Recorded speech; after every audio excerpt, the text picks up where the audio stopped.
আমাকে অপমানিত করার জন্য তোমার আমি এসেছি দাদা। এই হেরান আমি পরিদর্শন করতে চাই না, তবে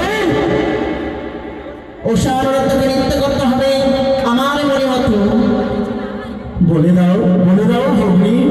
তাই বেশি দাদা, চারিদিকে দিলাম আমি গন্ডি, দুই হস্তে থাকবে তেলের মাটি, মস্তকে থাকবে জলের ঘটি, কাঁসারে সবাই উপর নৃত্য করবে উষা নর্তকী।